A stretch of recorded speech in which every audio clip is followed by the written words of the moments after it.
தாயின் வயிற்றில் வர சித்தி பெற்ற அப்துல் கலாம் அவர்கள் அதாவது ராக்கெட்டை ஏவினார். அது தோல்வியடைந்து விட்டது.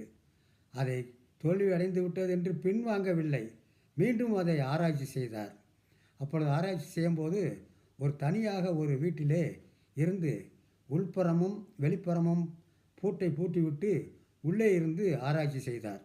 அவருக்கு ஒவ்வொரு வேளையும் உணவும் தண்ணீரும் கொடுப்பார்கள்.